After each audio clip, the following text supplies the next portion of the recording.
him. I think he knows. Yeah, he knows. Fuck, Dante's gonna get shot in the back. Catches it, 4v2. Massive damage in for Luke. Guns up, and Neptune and Ghosty find them. It's a 2v1 right now with Ghosty on the hunt. He finds it, a 1v1. 10 seconds to win. Dashy's got to hunt him down. Ghosty's got to stay alive. Run, nigga, run! We're looking for the bomb. 2, 1. Yeah! Let's go! More than lives up to taking down the Green Wall, phase number 1 complete. Dashy could have swore he was behind him, but no. A cloud of smoke and soon a baptism of confetti for the Paris gentle mates here in Dallas.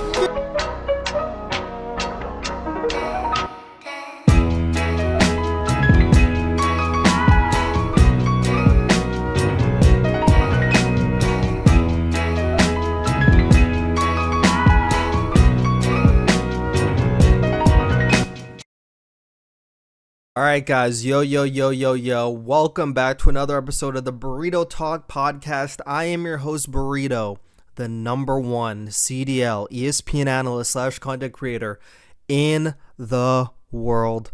And you know, I'm going to try to make this one a bit shorter because we got matches back tomorrow. Tomorrow afternoon we got matches back on, and it's going to be a long month of matches. There's going to be 3 game Fridays, 4 game Saturdays and Sundays, all month long, every single weekend. There's going to be a lot of games. There's going to be a lot of things to talk about, a lot of podcast episodes, a lot of this and lots of that.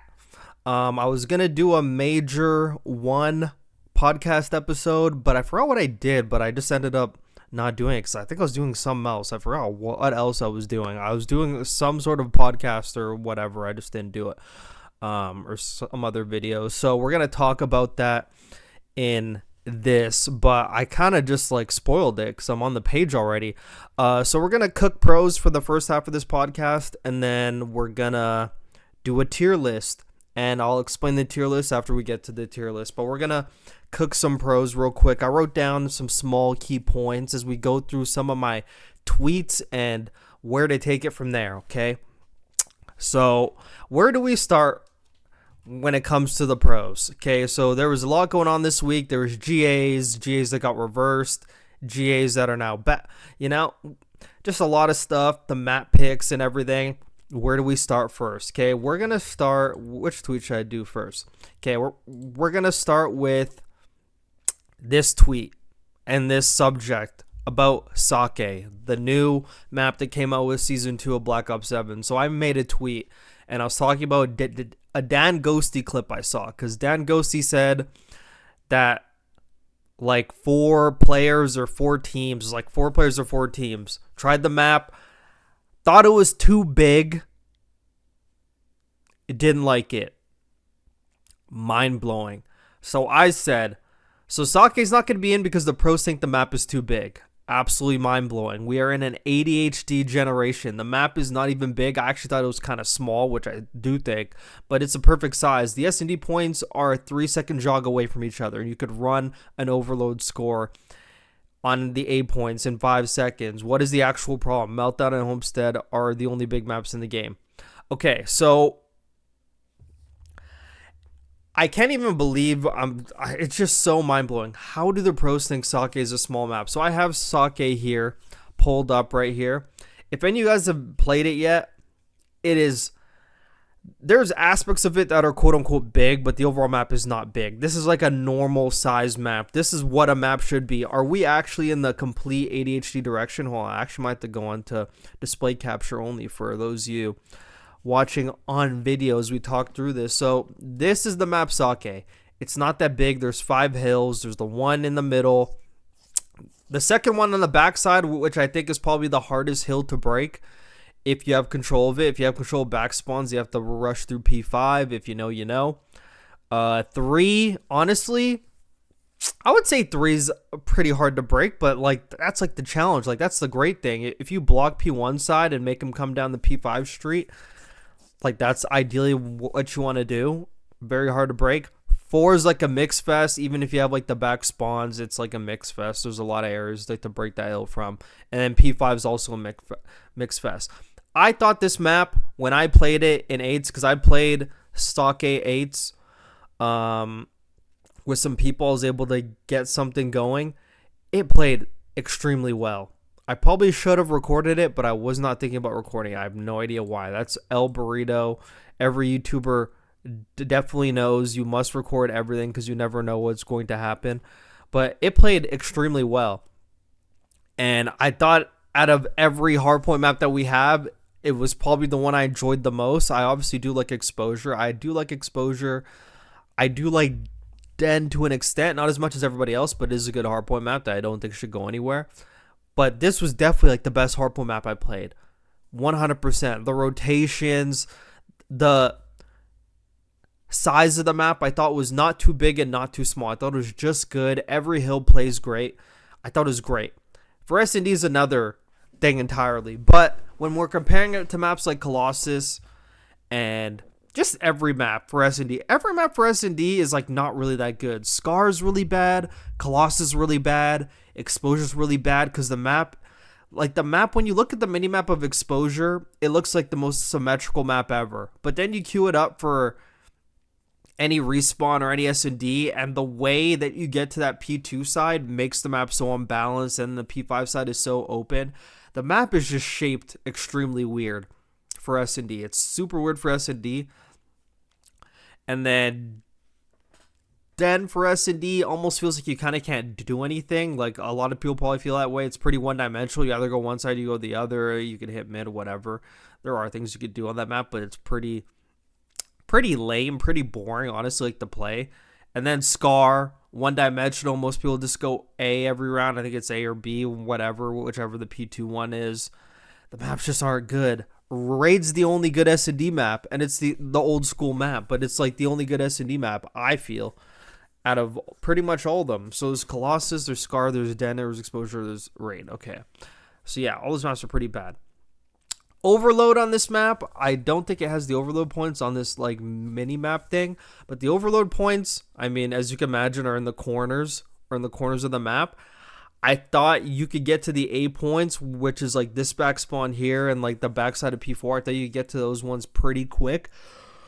But, I mean, it's still, compared to the other maps, it could probably be way better. Way better. It's a little bit small, so the fact that Pro said it was a big map is extremely mind-blowing, and that just shows how novice everyone is to this. Like, dude, if you think Sake's big, then that means we have a problem.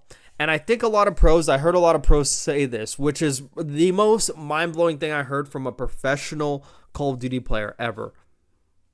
They talked about some of the hills being hard to break and you spawn far away.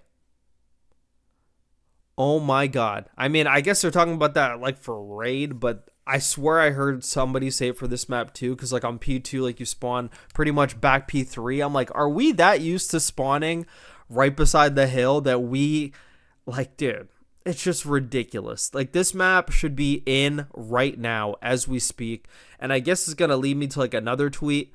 I mean, these tweets are going all over the place, but the fact that they thought Sake is a big map is mind-blowing. So I'm gonna go into this tweet because so JP was talking on stream for the scrims, and he said it's too late to add it in. It's too late to add it in. They got told by the CDL, Spinna Spence, I think his name is, told the rep chat they can't add it in at this point anyway. So this is another question I have. Why is it always too late to add maps in? There is no rule or restriction that you cannot add a map in. Adding any new map in does not mess with the rule set. It literally messes with nothing. The only thing is that people now have to play a new map. Adding or removing right away, like they could take Blackheart out. They could take Blackheart out 3 days before like the weekend, and people just have to figure it out. Why can't you add a map in? There's no restriction to like not adding a map in like right now. And this leads me to my tweet that I just tweeted today. So I said the CDL structure and the players are really bad for things like this. I cannot lie. Completely different esport, but pro Apex players are some of the most adaptable in the space. There could be a major game-changing, meta-changing, map-changing update 4 days before league matches or big matches, and players just play on it. I know it's a BR, but all the practice they could have done with specific legends or POIs can be out the window 4 days before big matches, and they just have to adapt. Keyword adapt. It's really cool that the CDL has it, but I don't think there should even be a CDL build with previous patches. They should just always be playing the same game everyone else is playing. Way easier for everyone to understand. In COD, pro players need years in advance to practice / like a map for it to be added in. Feels very lazy and prima donna. It should be added in, and everyone should just have to adapt and play it. There should be no appropriate time, crazy window to add a map in. Just add it. You're all starting at the same level on it. It's now a skill difference on who can learn it better / the fastest. So that was the tweet I made, and it pretty much summed every point I had. The fact that they can't add maps in because it's too late at this point, and teams are playing crucial matches for points, and adding a map in that they don't know might be catastrophic. That stuff is absolute bullshit from everybody. So from the players, from the league, from the people that make these decisions, not being able to add a map in because it's too late is the biggest load of horseshit I could have ever heard. And I've been hearing it every year, but it's the biggest load of horseshit because like now I'm actually talking. Now I actually have a podcast. Didn't have a podcast back then. I was just watching and just, yeah, I didn't have a YouTube back then. But I got a YouTube now. So now I'm talking about this shit. This is really, I can't even lie, this is like pathetic from every, I can't even, it just makes zero sense, you know? You hear like Ben J, everyone, they all agree on this. I am not opposed to this at all, having a committee to test these maps and everything. But this is going to lead me into another tweet that I made. I said, CDL Pro players get paid 6 figures and cannot even do their due diligence to thoroughly test out new maps for part of a day. Their lives must be so busy, I know most of them just sleep and play COD, to have no time to make the game we play / watch every day better. No consideration for the community in mind. Poor guys. Should be putting a majority of them on the C9 salary for their amount of effort. That's what I said. And you know, that's another tweet. Basically summed it up. Bro, you got to think about it. We want to talk about people that have like a 9-to-5 job, you know? There's a lot of us in here, a lot of you guys listening, including me, but I mean, I have like a different kind of job, still the exact same thing. A lot of us get up in the morning every day, early in the morning every day, even if we don't want to, because we know we have an obligation like to go to work and make money, you know? Pretty like harder jobs that like a lot of us do. And like we just do it every day, and we do not get paid. I mean, I know some people do, but we are not on a Shotzi salary, okay? Like a lot of us aren't on an MC salary, okay? A lot of us aren't doing $700K a year. And when you just really dumb it down, you're getting paid. I'll use like an average example of just like a upper really good player. So you're getting paid $150K to $200K. And you're telling me you have no time to hop on a game that you're already playing and switch to a different map and just play it? Like, it literally requires like no physical extra effort at all. Half of these guys are playing like Arc Raiders off stream or doing some like useless stuff off stream, playing zombies off stream. You're telling me even for like a warm-up map, like a lot of you guys spend a lot of time shooting 1,000 bots. You're telling me before a scrim you can't play these maps before you play the actual scrim as like a warm-up? There's so many different ways to do this. You're telling me you guys are getting paid 6 figures and you can't load up a fucking map to play to test it out. It's literally that hard? That is absolutely mind-blowing. That is absolutely pathetic. That is absolutely like low-tier laziness. Like it is there's no word. It is dumbfounding. Leaves me speechless that we can't even load up a map to play. People are just like, I'm just not gonna play it. Like it's not gonna be there's no point. Like I'm not gonna play it. Bro, I know most of these CDL pro players have legit no lives. Like, legit no lives. Legit no lives. And if they have, like, a girlfriend, it's like they're playing or they're fucking with their girlfriend, and that's it. Like, literally have nothing else going on. You're telling me the game you're playing 12 hours a day, you can't spend half an hour to play Sake, Overload, S&D, and Hardpoint? Like, it is literally not hard. Like, most of them are playing ranked all day. You're telling me no one could take the initiative to make the whole game we're playing better? It just makes no sense. It's going to get me into another tweet that I wrote. That I said, because this is about the Sniper J, and we'll get into that. I really wish we could just boycott the league and nobody even watch the matches until they make positive changes. I would love to see qualifier matches for the next month at an all-time low viewership to teach them a lesson, but I don't think streamers and others have the balls to do that. Very big emphasis on streamers and others do not have the balls to do that, because I don't think Zoomer or Scump is going to give up the viewership they get over the qualifiers. I already know Scump's not, to like teach the CDL like a lesson. Even though, bro, if I had power like that, like if I knew I was like one of the most watched people in the league and the league was doing stupid shit, bro, I would boycott the fuck out of that. I mean, I know there's going to be a lot of people that still watch the normal CDL stream, but so much of the CDL, especially on Twitch, even on YouTube, honestly, is based around the content creators watching, the Octanes, the Zumas, the Scumps, the Benjays, everyone watching it is like pretty much the main reason why a lot of people watch it. If none of these people are streaming and it's just like the CDL stream, like no one's gonna care. Like no one's gonna care. There's gonna be some people that watch, but it's gonna be all-time low viewership. So if like Scump and Zoom and all of them said, you know, we're just not gonna watch so you guys make positive changes, I guarantee they make changes. Like the league has sponsorships, they got numbers they would like to hit, and they use all these creators' numbers in order to hit the numbers. Or I mean, they use all these creators' numbers in order to like use for their metrics when reaching out to sponsors and everything. So it would definitely make a big difference. But then I said, and this one's the biggest one, and I won't even like read this verbatim, I'll just actually summarize my own words. Okay, guys, so I even realized this even though like I've been playing competitive, but it really hit me last year, and it's hitting me again this year.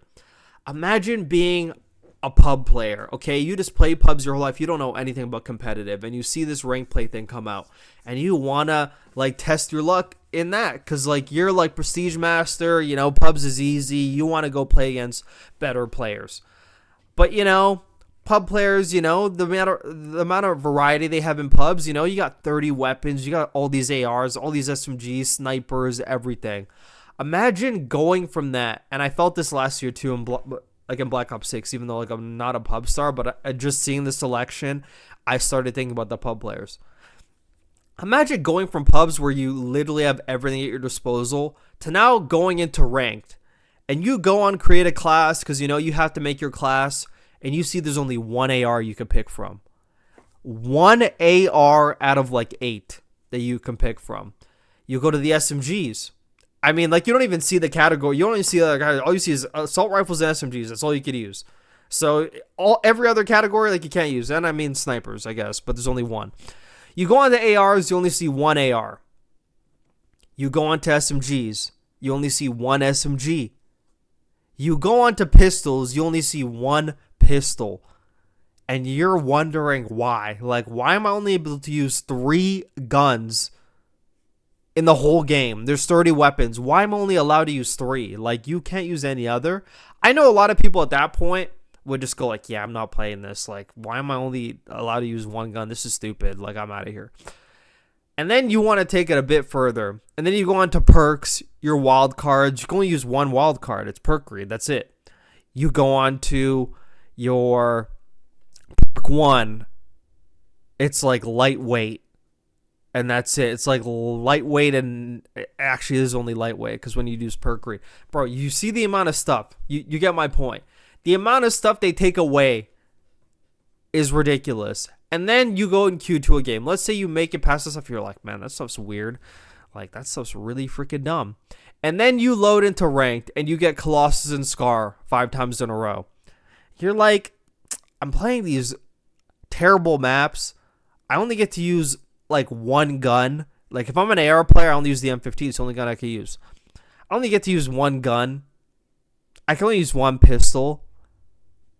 barely any perks to choose from, I'm going back to pubs or something. Like, this is boring. Like, why am I doing this? I'm playing the same 2 maps over and over again. I'm out of here. Like, this is not enjoyable at all. Bro, that must be the most miserable thing ever, okay? Rank's already miserable, just from the map set and the variety. Like, why can't we use the Razor? Why can't we use the NPC?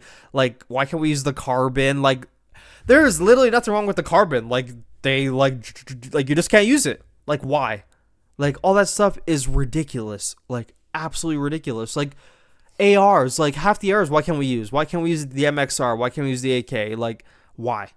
Like, the M15 is already overpowered. Why can't we use the other quote-unquote overpowered ARs? It all just makes no sense. It's all so stupid. And then I said, you cannot allow pro players to be the tastemakers for the competitive game everyone plays. It will always be bad. And this goes for everything. Like, the fact I even watch, like, college COD or, like, the Rec League, and whenever pros GA something, they also don't use it in there. That is just, like, dumb. We're just making the game, like, terrible to play. Like, we need someone to show these pros that, like, we could allow so much more in, and the game could still be fun and competitive. Like, a lot of these pros, okay? A lot of these pros want literally nothing in the game. I know there's players like Scrap, but obviously those are like the higher teams, like just the more skilled players. Like, they would just like a game where it's just like, you just shoot your gun and that's it. Like, nothing else, just shoot your gun and that's it. That is brain dead.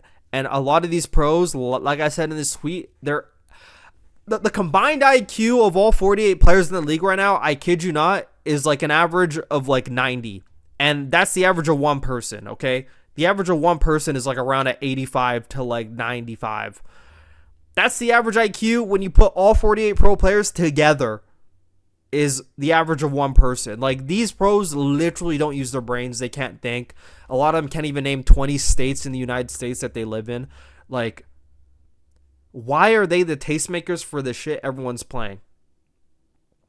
It is terrible. It's terrible.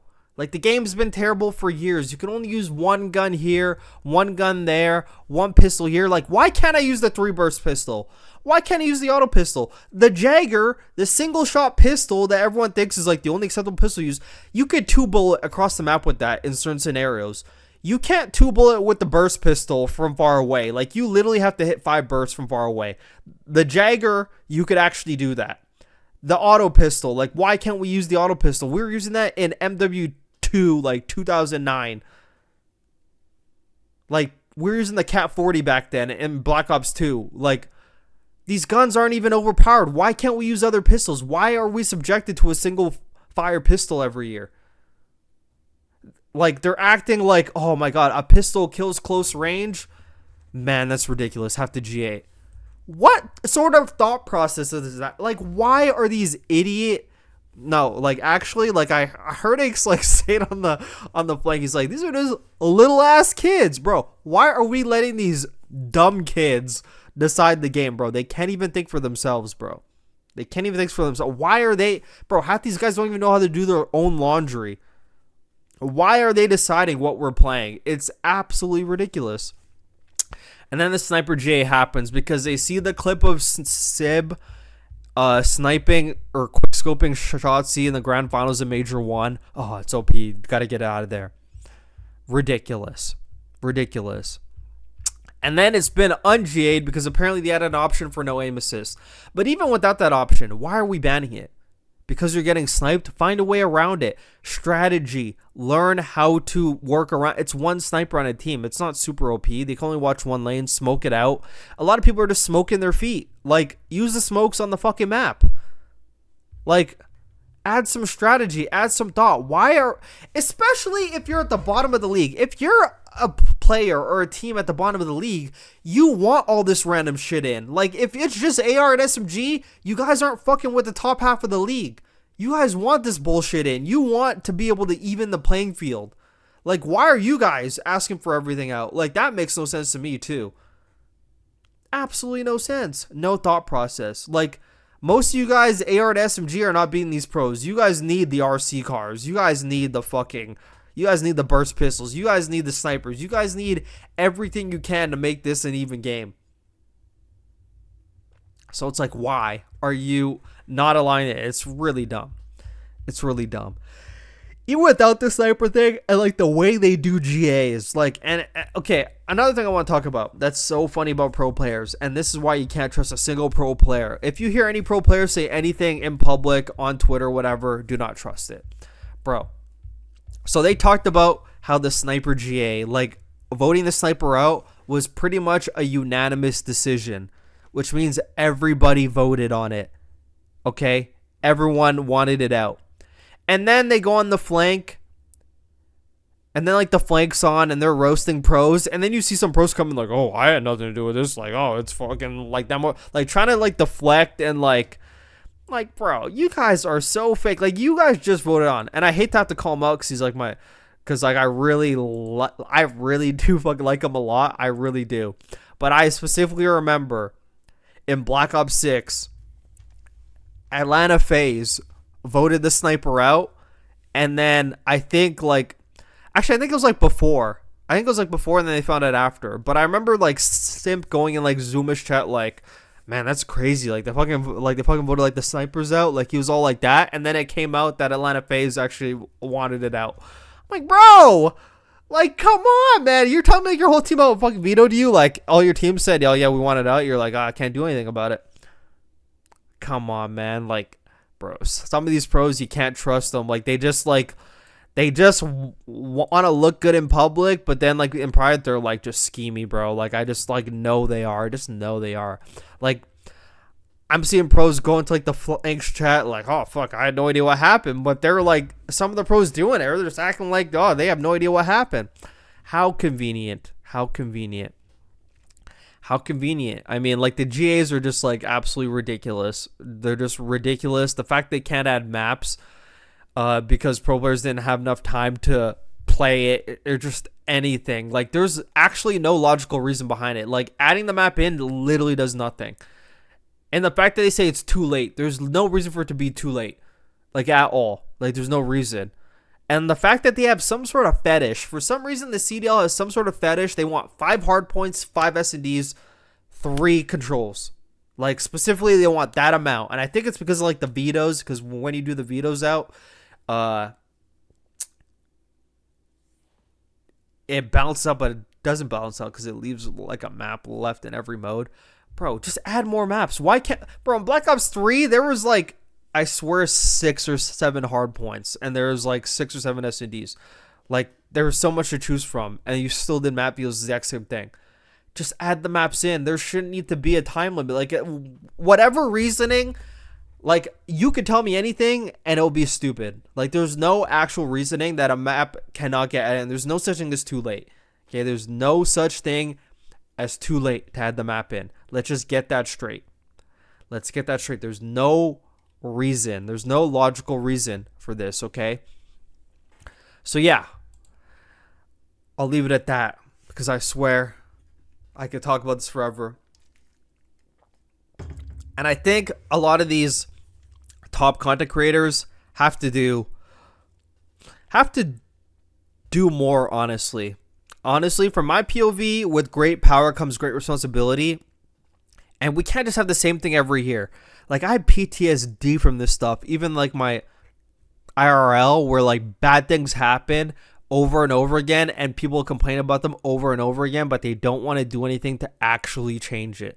Like, yeah, you could, like, talk about it sometimes, but you need to do something to actually enforce the change. That's the only way it's ever going to change. We can't just every year, we hate the way they do this, we hate the way they do that, and not actually do anything to change it. Like, with great power comes great responsibility. I know people like Scump are going to do it. Like, they're just like not the type of people that like enjoy fucking conflict at all. And like, you know, they're just PR people, not going to do anything. But it's never going to change if the top creators don't do anything about it, because it's like, it's all up to them. Like, it's pretty much all up to them. I would love for it to be all up to me, but I don't have the following yet. I'm trying to get to that point where I could just like enforce the change myself, because apparently like no one else wants to do it. Like, if I was watching the COD League and I had 18K viewers and I was pulling in like more than the actual stream itself, bro, I am big dicking. Like, if stuff is dumb, I'm enforcing change on it. And that's what I'm doing. But, a lot of people aren't going to do it. Everyone says with everyone. It's just like the same lame stuff over and over and over again. It's like a fucking repeat cycle every year because like no one actually wants to do anything about it. Like it's actually like really annoying. All I could do is keep grinding and get bigger and just do it myself because apparently no one else wants to do it. But yeah, that's all I'll say about that. I even remember a point that they brought up on the flank. Parasite talked about professional Call of Duty player saying he doesn't like how on Meltdown defense gets to the middle before offense does. And I mean, I'm just going to reiterate what Parasite said. Bro, that's the whole point of defense, okay? In every older COD, just every COD in general, that's the advantage of defense is getting to the bomb sites faster, being able to quote-unquote set up before offense has a chance to get there. Like, defense should always get everywhere first. That's the whole point. That's the whole advantage. That's why people like fight for kills or counting kills for overtime because you want defense. If you could get to both sides, if on both sides you could get to the same points at the same time, it defeats the purpose of offense and defense. It defeats the purpose. So I actually thought I made another tweet as well. I'll actually bring it up right now. I'll actually come back to the Cloud9 thing after. I brought up this tweet.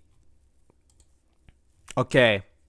So I said played Sock Aids definitely is a top 3 hardcore map, has to be in. Colossus is a colossal piece of trash. Big Fortress vibes in the sense where you never want to see it and you never want to play it. The way they make maps nowadays though is crazy though. Because how does a map play great for hardpoint, but in S&D it feels so bad/small? Hardpoint in Socket feels great, roamy, adventurous. Then in S&D feels so small, bomb sites so close to each other. But it'll still play better than all the maps in S&D we have right now. So I said the S&D maps that should be out are Colossus, Scar, and Exposure. And the S&D maps that should be in, Meltdown, Utopia, Sake. Hardpoint maps out, Colossus, Blackheart. Hardpoint in, Sake, Utopia. But they played Utopia. I haven't had a chance to watch it yet. I'm actually going to watch it later and make a video about it. But also a map that people don't even think about, Yake. I played it multiple times in pubs for hardpoint. It's actually a really like good hardpoint map that I think will play good for 4v4s. There's good rotations on it. It's a good size. I think there'll be great interactions on it. Actually, fuck, think it plays pretty great, but trying to convince like the pros like to load into a private match and play 4v4 in Yake will be trying to move a million mountains for these people getting paid 6 figures, trying to get them to load up into a 10-minute game. Oh my god, I have to play a video game map for 10 minutes. Oh my god, it's so hard. Okay, and then I said for Overload, Scar may be a bad map, but you have to consider every other map in the game is extremely small. I tested pretty much all of them, and you could run the score in 5 seconds or less, which means one mistake and you're capped on. Hear me out on this. Meltdown on Overload. I tested it. It's spacious enough, symmetrical enough that I think it can play good. Definitely better than Scar by miles. Downside is the MP only spawns mid. If they fix it to spawn on all 3 sides, I think it could be great. A lot of routes to take. Map doesn't look depressing. It looks fun. Sake can also be played, but the points on offense, S&D side spawn are very close to the mid spawn. There's a definite favorable side. Okay, so like they need to get Scar Overload out, and the fact that they're not going to, and I have to watch it again, I'm probably just gonna boycott even watching it. To be honest, I'm just not gonna watch it. I'm honestly not gonna watch it in Colossus anymore. I'm just gonna like put my foot down. I'm not subjecting myself to that anymore. I'm just not gonna watch it. Even though I'm the #1 CDL ESPN analyst, like I'm just not watching it, dude. It sounds outlandish, but these are the things that the pros need to do. Like 8 people, like all these pros have legit no lives. Guys, I'm telling you, these pros literally do nothing but play the fucking game. Like they don't have anything else going on. They play the fucking game. You're telling me 8 pros, when they're playing 8s even, can't just like load up these maps in a private match and just play them. Play them and have a pro spectate, watch the mini map. It could all be so simple. Like, they should try maps like Yake, try fucking Meltdown Overload. It's not a waste of your time. You're playing the fucking game. What are you doing after scrims? You're gonna go play ranked. What do you mean you have no time? It's ridiculous. Like, you have time to test out these maps. Absolutely ridiculous. But yeah, I get very much worked up on that. So just very quick thoughts on like the Cloud9 thing. So it's Ocus, Encourage, Hyde, and Nezra. I don't want to butcher that. So Ocus is a former Fortnite player. I know nothing about him. Encourage, I know something about. Hyde, I know. He was on like mid under 18s at one point, and then apparently the Nezra's cracked, but I don't know anything about him. So my thoughts on this. Don't think the roster is gonna light the world on fire. Okay, if I had to pick between this roster and their old roster, I'd pick the old roster. That's just me, even though I didn't like the old roster at all. If you guys remember the podcast episode I did with Arian, like before like the season started, there's a point in the podcast where we were talking about the roster, and I was like, I don't know, man. I don't know about this team. And he was like, you know what, man? Like, yeah, we're going to prove some people wrong. You know, yeah, just did not age well. But, I mean, glad they're trying something. I mean, these are only 4 players that would, like, take the offer, I guess. Something I want to say about Encourage. I got no hope for him, okay? That's all I'm going to say. I got no hope for Encourage. I watched him play on the Stallions, and I watched some of the things he was doing, and it's just not there for me. And from Encourage's POV, he quit before, so a lot of people know him as a quitter. You know, a lot of people know him as a quitter. You know, he quit, like, oh, there's no chances for Challengers players, and then you see Merc get picked up, and he fucking has a ring now, you know, and everything. So Encourage is like, what the heck? So he comes back, knowing his stock is ruined, even on the Stallions team, people seeing how bad he was on there, and, you know, just the overall perception of him already. So from his POV, this was like a once-in-a-lifetime opportunity. Like, I got to take this because, like, I don't know if I'm even getting the opportunity for another spot after everything I've been through. So he took this offer because it's like, this is the only place I can prove myself. I can play against pros, like, every day in scrims, and play against them in the league matches, just try to, like, get my reps up, play against pro players. And, you know, something I do want to say about everyone that rejected, like, these offers. Okay? We know about the Cloud9 salary thing. Like, they're paying, like, very low. It's like $29K or, like, fucking something like that. Honestly, if they're paying $29K, but they're paying for my housing, like, that's a pretty good deal for me, honestly. The way I look at it, okay? The way I look at it, you know, there's like incentives, how many fucking T-packs you sell. Okay. I know a lot of Call of Duty players don't like to work hard, you know? They don't like to work hard. Bro, if I got told I get 100% of the sales I make from the team packs, bro, I'm promoting the shit out those team packs. And I just know I can make an unlimited amount of money. Like, if I could get like 3,000 people to buy, like, that's a lot of money, you know? Granted, it's split 4 ways and everything, but still. If you make, like, I mean, Optic, I think last year made, like, 6, I don't even know what they made. I don't even want to guess, but it was, like, they sold, like, 600,000 operators or something. I don't even know what it was. It was some crazy number, but, bro, if you could sell, like, a good amount of operators, just advertise, like, literally just go into pubs, make YouTube videos, say, buy the C9 pack, you know? Bro, unlimited amount of money, I can pay your fucking salary right there.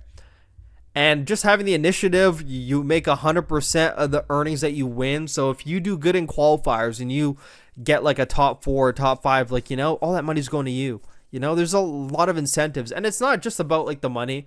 Like, we could talk about like the salary being bad, you know, like you have to like earn this shit, even though back in the day, people would be biting their arms up for this shit.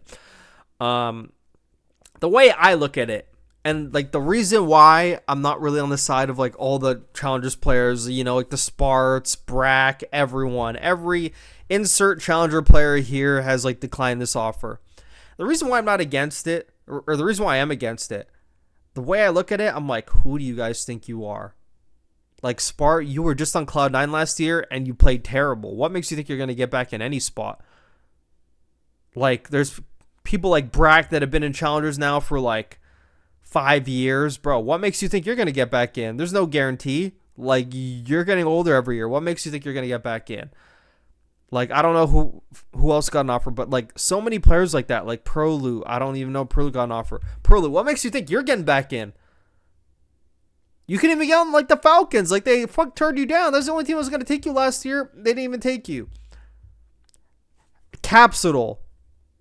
You were on Cloud9 last year. You got mollywopped. What makes you think another team is going to pick you up? You're not even playing that good in challengers. You're averaging like an 0.99 in challengers. What makes you think you're going to get picked up? You know, there's so many players like that. What makes you think you're going to get picked up? You could use the Cloud9 as a stepping stone. That's no disrespect to Cloud9. But I mean, everyone was excited when Cloud9 came back to Call of Duty. I was like, bro, I'm looking at Cloud9's history in Call of Duty that they've never had like a top team in Call of Duty, like ever. Like legit ever. Like, they're just carrying the aura of the name from like their other esports and bringing it to Call of Duty, but they've never had a storied career in Call of Duty at all. They've always just fielded average teams all the time. Like, legit all the time, average teams. So I was like never excited for them to come back in COD because I already like knew exactly what it was. It's gonna be another average team, and it was an average team, and the team didn't work out. They went 1-5. They kept choking. But yeah, bro, use it as a stepping stone. Use it to like be able to scrim pro players every day. You gotta play pro players every day in matches, in scrims, prove your worth against top players, and you could be in the league like next year, or you know, like a trade might happen. Like, this guy's really good, bro. We scrim this guy all the time, and this guy's fucking cooking, dude. Like, you know, anything simple like that. Like, that's like a MW3 fucking Geo thing on Paris. Fuck, 5-minute scrim got picked up. Use it as a stepping stone to prove yourself, because there's a lot of pro players that are like, he's in challengers. He hasn't played at the pro level yet. He doesn't know what it's like to play against pro players.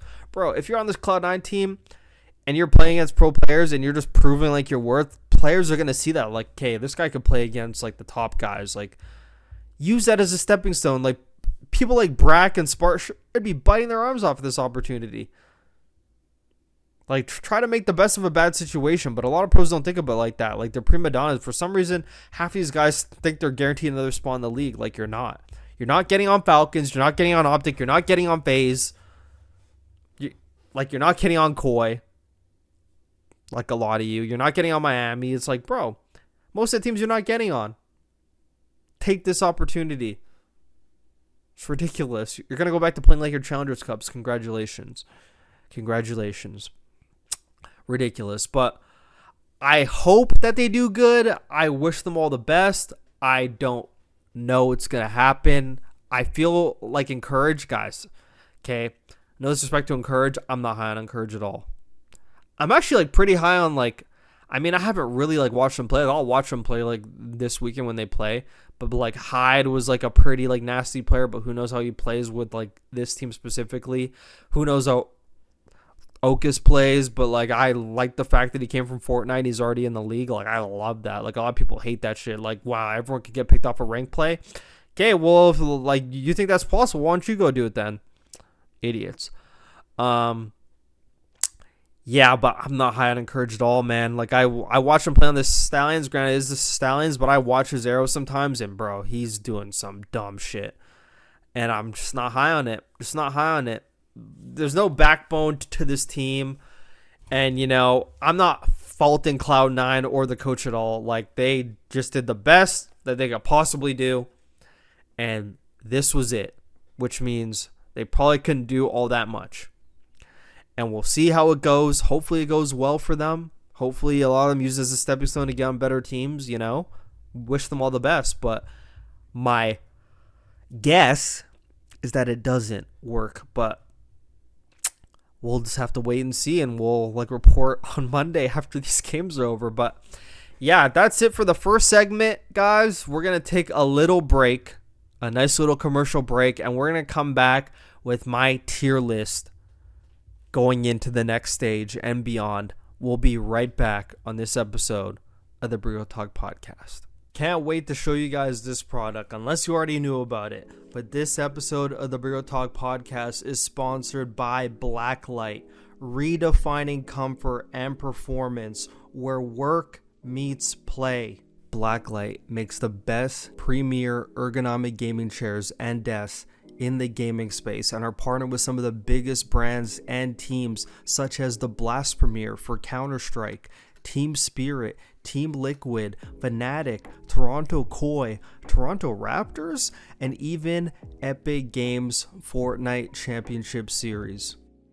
Blacklight gaming chairs are engineered for peak performance and comfort. They blend ergonomic support with premium materials to keep you focused for hours. They feature adjustable lumbar support, 4D armrests, a high-density foam seat. It adapts perfectly to your body and playstyle. Whether you're grinding rank matches or working long hours, this chair delivers unmatched durability, breathability, and all-day comfort, your ultimate throne for victory. Alright, so for those of you on video as well, I mean, like, let's take a look at the cable management tray. It's a heavy-duty cable management tray too. Look how clean under your desk could be, and it holds the wires with absolutely no fuss.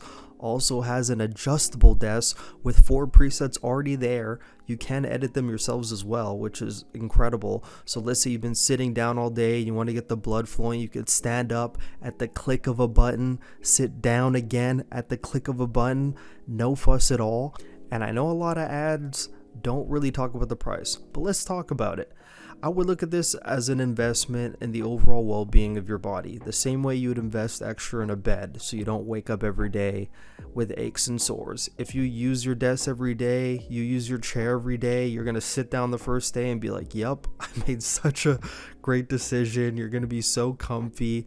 And I mean, it's scientifically engineered to make your day as comfortable as possible. So I mean, go Blacklight. All that being said, just to say, I have a little bit of a code for you, a little 15% off code for you. It is BoRi7o Burrito at checkout for 15% off. BoRi7o, not case sensitive. Enter whatever way you want, everything uppercase, everything lowercase, whatever what you want. BoRi7o for 15% off at Blacklight. And if they have any sales, it's an extra 15% off of whatever they have on sale. So I mean, take advantage, level up your game, feel better every day when you go on your setup, and go Blacklight. Now back to the podcast. Oh yeah, this is the one I'm winning in. I had to pick between this chair and my girlfriend. I picked this chair every time. All right, guys, welcome back on this episode of the Borito Talk podcast. I'm going to finish it off with the tier list right now. So I didn't get to talk about the major, so I'm going to slightly talk about like the teams and how they perform, whatever, as I'm doing this tier list and I'm ranking them. And I'm basing this tier list off of like obviously like their performance at the major, but also how I think they're gonna do going into the next stage, but also how I just rate the team right now, you know, how I rate the team right now, like how I personally rate them. I'm not even going off like their placing, like I'm going off of how I personally think that they played and how I think they're going to play going into the next stage, if that makes sense, and what I think their trajectory is going to be. And obviously we're going to revisit this after every stage, but we got a long stage coming up, so how I think they're going to do going into this stage and beyond. So I'm just going to start at a random place. I'm going to start at Vancouver Surge. They didn't make any changes. I'm throwing him to D. Like, they didn't make any changes. I mean, I don't know what to tell them. I'm not going to waste a breath on that. Just like not a good team. Not a good team. Not going to waste any breath on that one. Fuck, should have made a change. They got lazy. Cloud9, also going to put him in D. I kind of want to put him in F, honestly. I kind of want to just add an extra tier because I just don't know yet. But I'm actually going to be honest. I'm adding a new tier. And I'm going to make it... Adding a new tier. Okay, so I'm going to do... This one is F. I'm going to do an F tier. I'm going to put it in... I'm putting it in white. Sure, it's just F. Sure. It's just blank, I guess. Just blank. No, actually, I'm actually going to do this one in purple. Okay, my bad. This is terrible audio, by the way. It's terrible audio. I'm going to put this one in purple. Because it's F. I'm going to put Cloud9 in F. So Vancouver in D, Cloud9 in F. Okay. Carolina Royal Ravens did not make a change. They had a good online qualifier. They had a good online qualifier. They go on to LAN. They completely collapse. They completely choke. But I think just Lurks on his own. I think Lurks on his own is probably the reason why I'm going to put them up in C. Like, that guy is actually extremely gross. Like, extremely gross. I was actually watching him play ranked and just, like, watching how he played, bro. This guy's flying all over the place. This guy's actually insane. I don't think Carolina... Don't get me wrong, guys, okay? I'm very high on Exceed. Don't get that twisted. I am high on Exceed. I'm not switching up. I did say Exceed's going to make them better. Didn't say they're going to be a top team, though. I said Exceed's going to make them better for sure. And I said Exceed deserves to be in the league. He still does deserve to be in the league. Just had a bad stage. If it carries on, then maybe I was wrong. But, I have belief in him. I'm not... Like, that's the thing about everybody in, like, the Call of Duty space. Everyone's got, like, recency bias. Like, everyone reacts to, like, what they see, like, right now. Like, oh, he had a bad performance. This guy's bad. You got to get rid of him. We need to think a little bit longer, have a more in-depth, thoughtful approach. That's what we need to do, guys. That's what we need to do. I got Carolina in C, okay? I got him in C. The Falcons, okay? Like, the Falcons, bro, I think their hardpoint actually is pretty underrated, and their S&D is actually, like, very good. Like, the Falcons have proved me wrong. I had them in F tier at the beginning of the year. I'm like, this roster makes no sense, etc., etc., etc. But the way that they do stuff with hardpoint sometimes is probably, like, the best I've seen in the league. I could use, like, the Den P1 as an example, bro. Their Den P1s are the best in the league, hands down. Like, they could get full 60s off of that. They're very, like, their setups, like, their rotational play on that map specifically is actually incredible. Can't say the same, like, for other maps because you have players with bad tendencies like AG and MC. And, like, you have Exed, like, sometimes who's just, I don't know. But I'm not super high on them. But they have, like, proved me wrong a lot. Like, they have proved me wrong a lot. And for that, I'm putting them in C, okay? I'm not going to put that many teams in, like, the B tier. I know a lot of people like to congest the B tier. So, Miami. I don't know what happened to their hard point. Their hard point, for some reason, is just not good right now. Just not good. They're having a tough time in hard point. Very tough time in hard point. And, like, their S&D's gone better, though. So, their S&D's gone better, but their hard point's lacking. In overload, like, they play a bit of a raw ball. They're pretty, like, defensive in overloads. I'm not gonna lie, they're pretty defensive in overloads. I think that's because they haven't quite figured it out yet. But this is a team that I think is only gonna get better, and I still have high hopes for Miami. I do think, and I know they're not gonna do it, but I always thought Johnny in place of Metals, for example, or Tricks, I don't care who, would be way better. Like, they need an SMG player who could just slay. Someone who's, like, a consistent kill horde. That's what this team lacks. Like, they have, like, a slow AR, they got a fast AR, but they have two inconsistent SMG players. I think they need someone who's more consistent in this lane category, and I think it'll make the map way easier for everybody, but I just don't think it's going to be something that they do. If Ojani speaks Spanish, I mean, bro, fuck, get him in, bro. That's just my opinion. Like, I feel like they need, like, a player like that. They need, like, a kill whore. And I like how they have the whole, like, team aspect. You know, everyone plays for everybody, but you need a kill whore at the end of the day. And it's proving in, like, their respawns a lot. Like, you need a kill whore. You need someone who could get kills and open up the map. Especially when you got Super playing super slow. And I'm very high on Super. I think he's actually an intelligent player. He does some intelligent things on the map. Like, this guy's intelligent. But there's a lot of times he plays extremely slow, like Beatty slow. Like, I'm talking about Brack BO4 slow, and even he was, and I think even slower than that, which is saying a lot, you know. MC fucking Vanguard slow. Like, I'm talking about, like, that levels of slow. But with that being said, I cannot in my right mind put Miami on the same tier as Falcons or Carolina. I think they're a step above, even though I think they have a lot of work to do. Like, I want to put them in, like, the C tier because of how they're playing right now, but this is also trajectory based as well. And I think trajectory based, they're going to be in, like, the B tier. Okay. Boston, I thought should have made a 2-person change or a 1-person change. They have other things in mind. Okay, they have other things in mind. They're not having that. They're not having that at all. They're sticking with Purge. They're sticking with Cammy. And, just the ultimate friendship team. I know there's like a couple games during the qualifiers that they trolled that if they won, they probably would have been in the winner's bracket. Who knows what we could have said from there. But I remember saying this before. Actually, I don't think I said this before, but I'm saying it right now. And this is no insult to Nasty at all, okay? This is no insult to Nasty at all. I think incredible things of Nasty. I think he's a great player. But if Nasty is the best player on your team, that is a problem. And that's a team that's not going to win. And that's no disrespect to him. I'm very high on Nasty. But if he is your best player, if he is your quote-unquote win condition, you're not going to win. You're not going to win. You may win games against Cloud9, Surge, the people around you, but you're not going to win anything. You're not going to go against like the big dogs if Nasty is your main slayer. It's just not going to happen.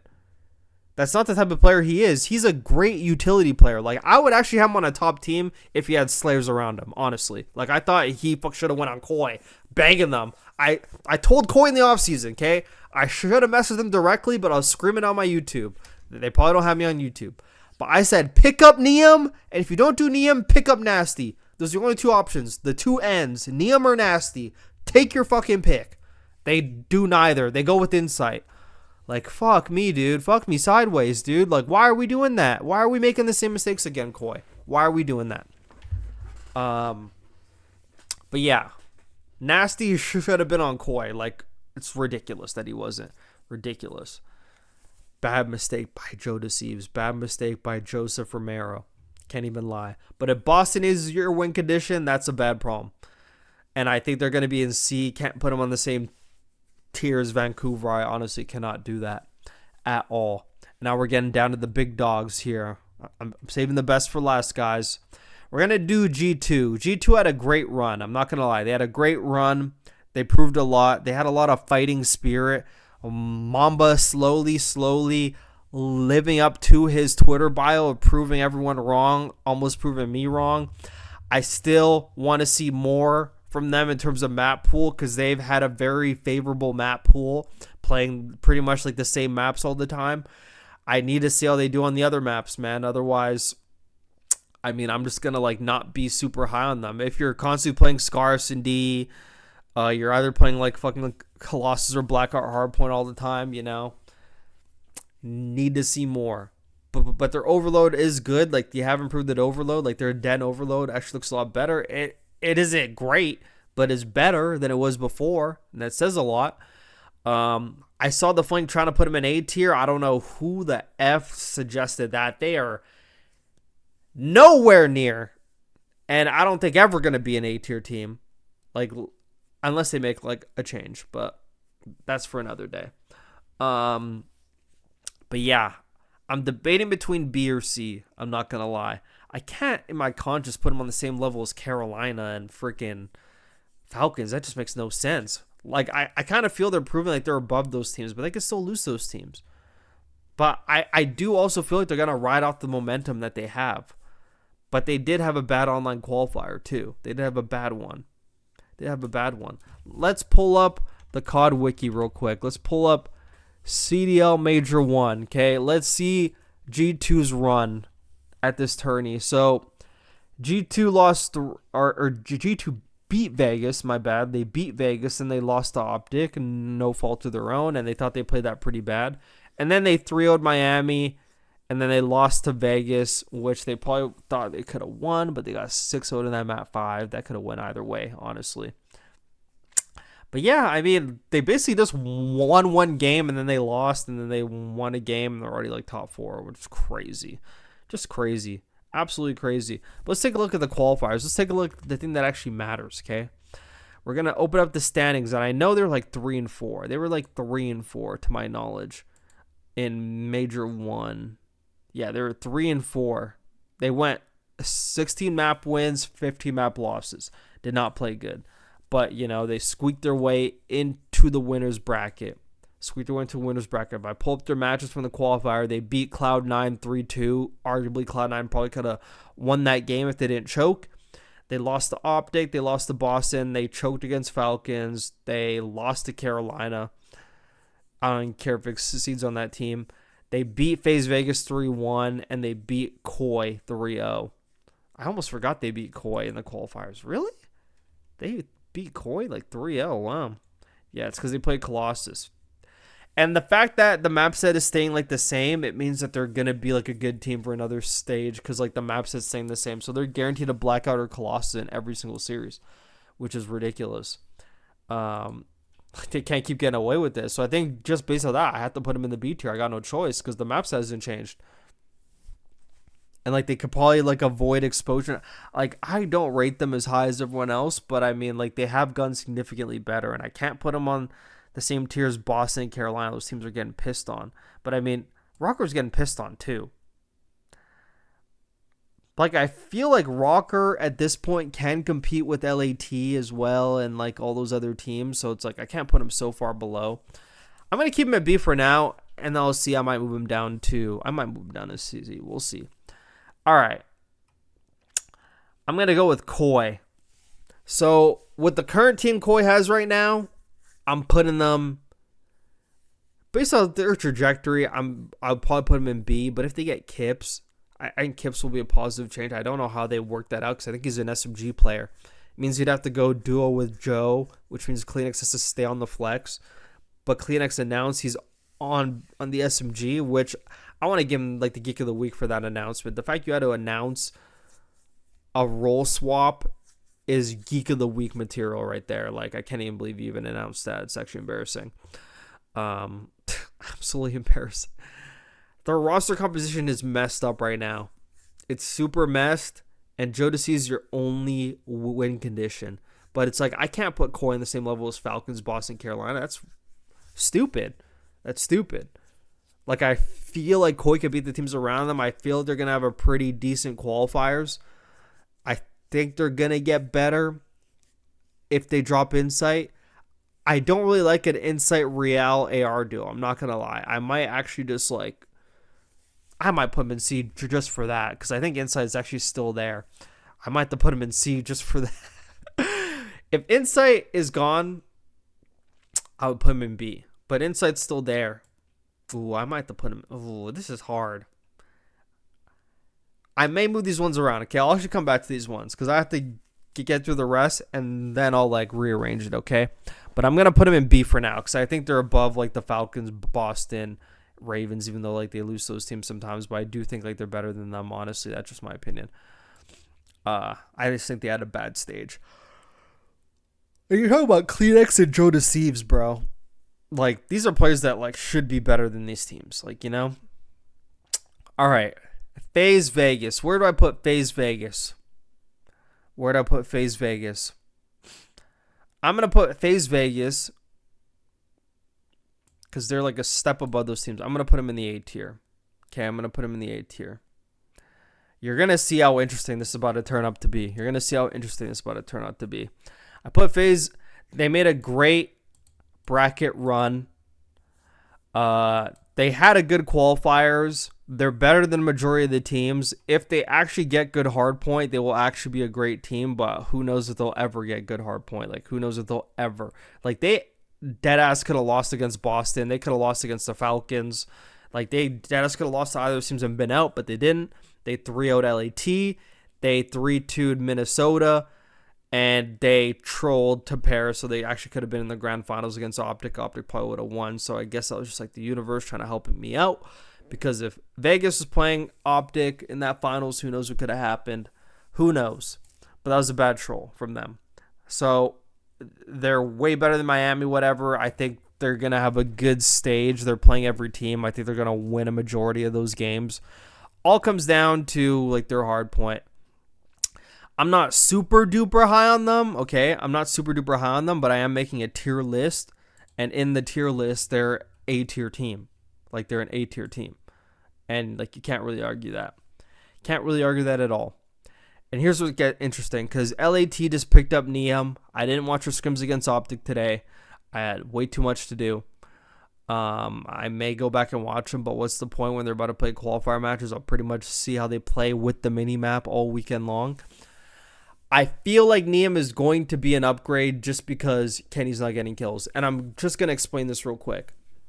Let me explain to you guys the importance of being able to get kills. And it's not just getting kills. Obviously, people have to be doing the right things on the map. Like, I see people in rank play playing for kills, and they're like, have a 2.0, but they're like nowhere near the hill at all, or doing anything, or blocking a spot. Like, don't do anything. They're just getting kills useless. But like at the pro level, when everyone's pretty much playing for the team, trying to do the right things, the way that Kenny was playing, okay, I could base it back to that long tweet I made. Let me see if I should pull it up. Should I pull it up?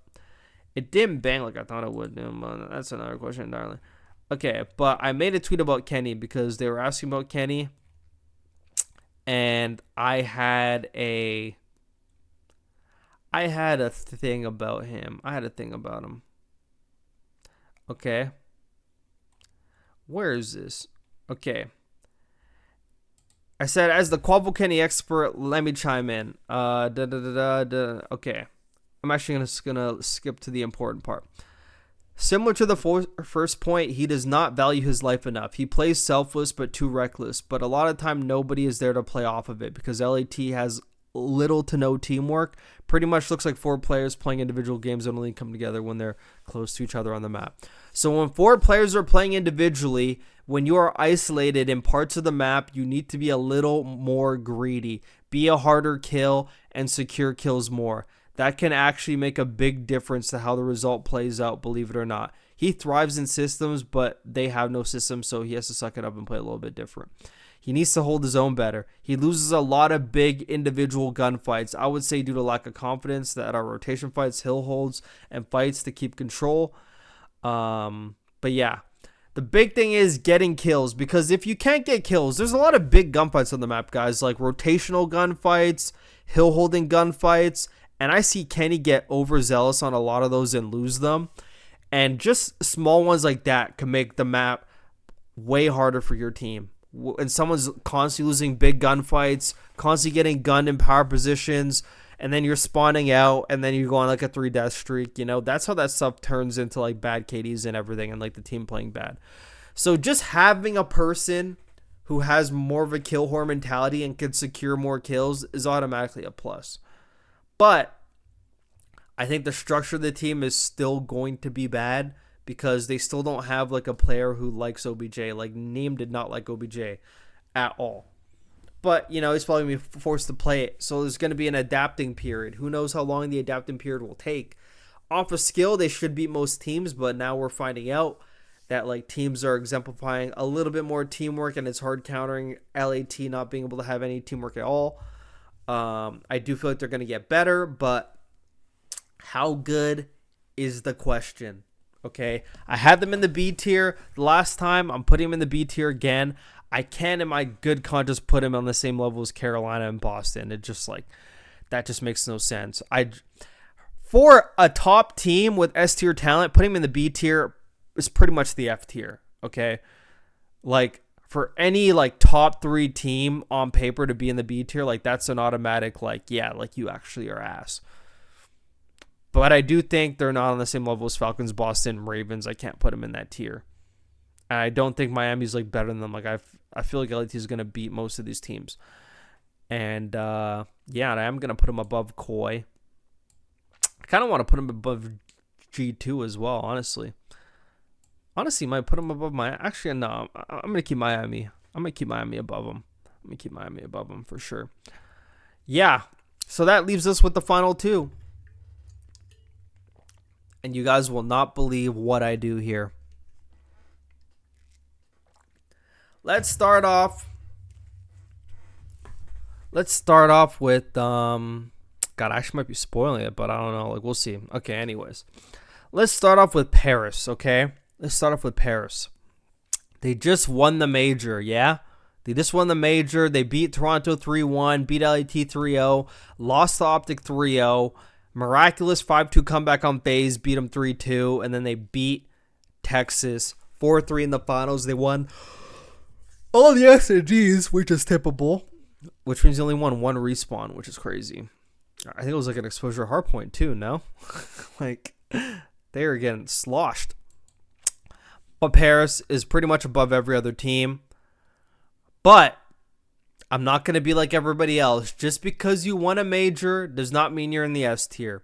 I have to look at how I think you're playing and the trajectory that you're going to be on, etc., etc. And the way I view like the S tier, guys, I view the S tier way differently than everybody else. So all those years in the past where everyone's putting Atlanta FaZe in the S tier, that was like rightfully so. Like they would 3-0 everybody and just like fucking hard choke in the grand finals. But they're significantly better than other teams and they prove it week in, week out. So they were in the S tier. Like the S tier is like you are just like above everybody else.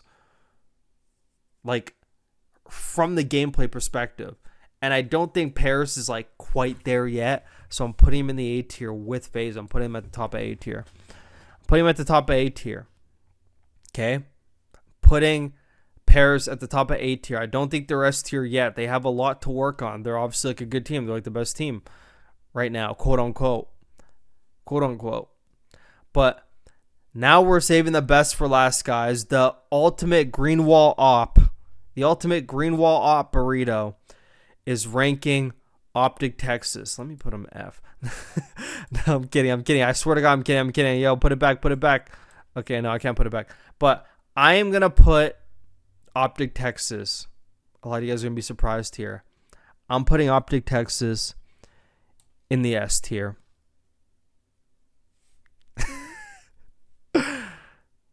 I'm putting Optic Texas in the S tier. And let me explain, okay?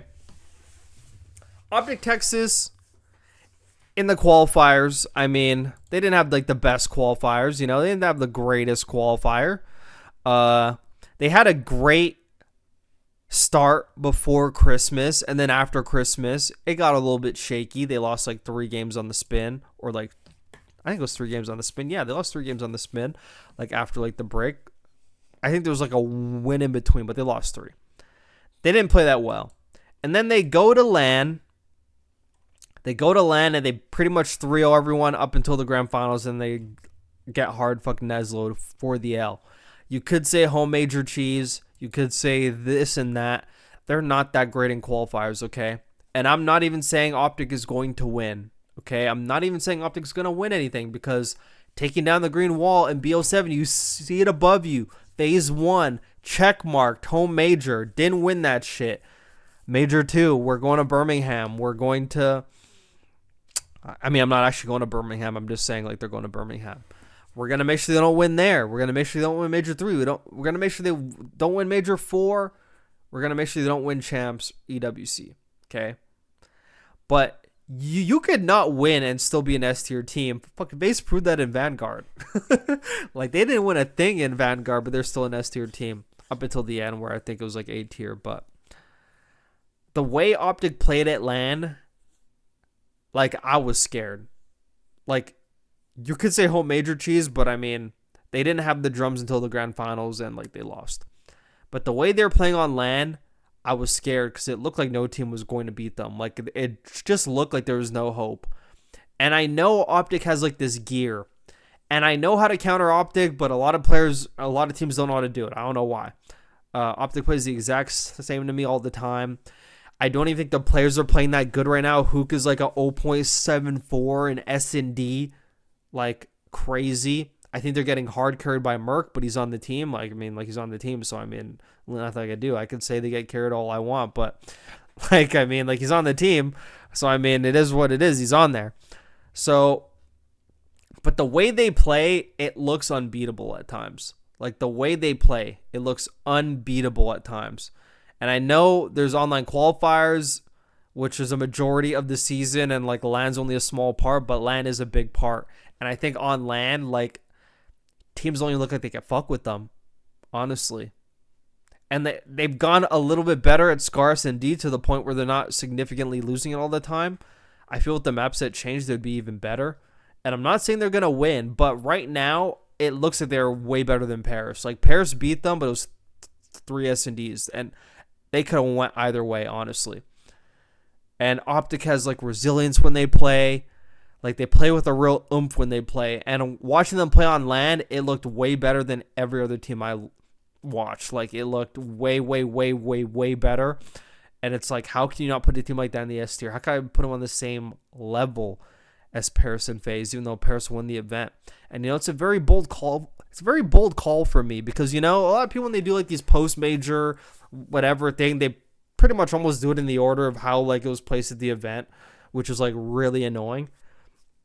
I like view how teams are playing and the way Optic plays, and like they have like a dominance, or it's not there all the time. Like they troll a lot, they're stupid a lot of times. Hopefully they get better at Blackheart. You can't keep perma-vetoing that map. You have to practice it. You have to get better at it. If Optic gets fucking better at Blackheart, I think a lot of teams are fucked.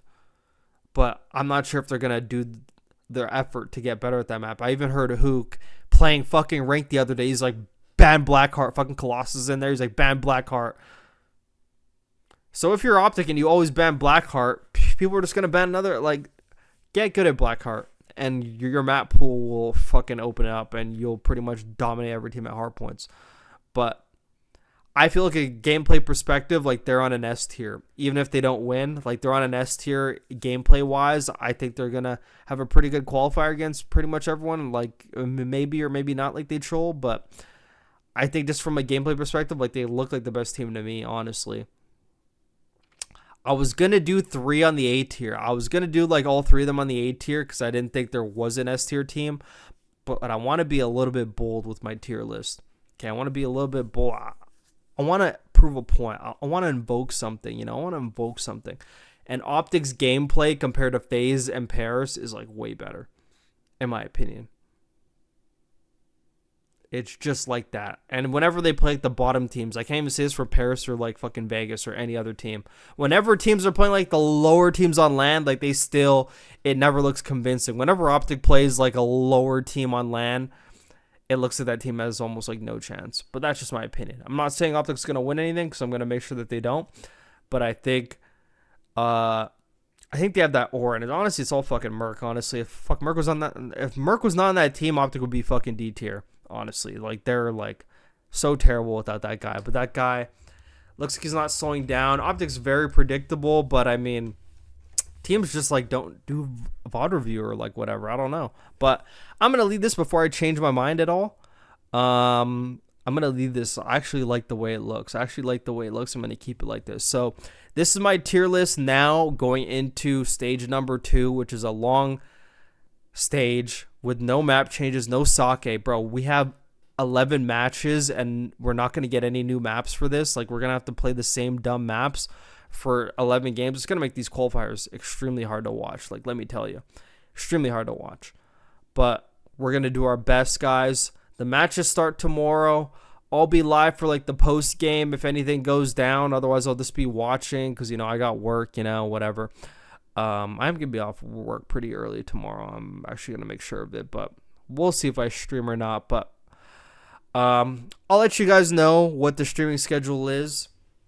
But yeah, guys, this is going to conclude this episode of the Borito Talk podcast. Hope you guys enjoyed. Hope you guys have a tremendous weekend. Hope pros learn how to not be lazy, even though I know they're not going to. Even telling them to not be idiots is actually like a chore in itself as well. But I just want a good game to play. Like, we're going to have to sit through qualifiers now with no sake now. Like, imagine if sake and they threw, like, Meltdown S&D in right now. Like, we would have some variety for these maps going into 11 games. Now we have 11 games. We're going to see Scar S&D, like, fucking 48 times. That's not fun. That's not fun. But, it's what the pros do every year, guys. If you guys want change, guys, if you guys want positive change, if you guys want the voice of reason, the guy that's going to tell it like it is, if you guys want real shit to happen, all you guys got to do is support me. And you could do it for free. Just subscribe, watch the videos, follow Borito Talk on Spotify, Apple Podcasts, tell your friend about my content, tell everybody, tell the world, follow me on Twitter. That helps a lot too. Follow me on Twitter. Like, if you really want to see change, I am the guy that's going to bring change. I am literally the guy. Guys, this is Borito, the number one CDL ESPN analyst / content creator, signing off, saying cheers for watching. Au revoir, goodbye. We'll see you next time. Peace.